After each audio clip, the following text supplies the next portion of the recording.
Il était une fois, dans un petit village niché entre les montagnes et la forêt enchantée, un garçon nommé Léo. Léo avait 10 ans, les yeux brillants de curiosité, et un cœur rempli de rêves. Chaque nuit, il regardait les étoiles scintiller dans le ciel et se demandait s'il existait un monde magique caché parmi elles. Un soir, alors que la lune était pleine et brillante, Léo trouva au pied de son lit une étrange clé en argent, scintillante comme les étoiles. Sur la clé était gravée une inscription mystérieuse, pour ouvrir la porte des rêves. Curieux et excité, Léo se mit en route, sa clé en main, vers la forêt enchantée. Dans la forêt, les arbres semblaient murmurer et les lucioles dansaient autour de Léo. Il suivit un sentier lumineux qui ne s'était jamais montré avant.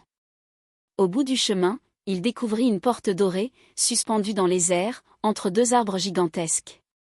Léo inséra la clé dans la serrure. La porte s'ouvrit sur un tunnel de lumière éclatante. Il prit une grande inspiration et entra. Léo se retrouva dans un monde où le ciel était couvert d'étoiles colorées et où les nuages brillaient comme des diamants. Il aperçut un village flottant sur des îles célestes et des créatures magiques, comme des dragons de lumière et des licornes argentées. Une fée nommée Lumina vint à sa rencontre. Elle lui expliqua que le royaume des étoiles magiques était en danger, une sombre ombre menaçait d'éteindre la lumière des étoiles, et seule une personne au cœur pur pouvait sauver ce monde. Pour sauver le royaume, Léo devait trouver 3 cristaux magiques cachés dans des lieux mystérieux. Le cristal de la forêt lumineuse. Le cristal du lac des mirages. Le cristal des montagnes chantantes. Avec Lumina comme guide, Léo partit à l'aventure. Lumineuse est le gardien des ombres. Dans la forêt lumineuse, les arbres brillaient d'une douce lumière verte. Léo rencontra le gardien des ombres, un vieux hibou sage qui lui posa une énigme. Pour avancer, dis-moi, qu'est-ce qui grandit quand on le partage, mais meurt quand on le garde pour soi?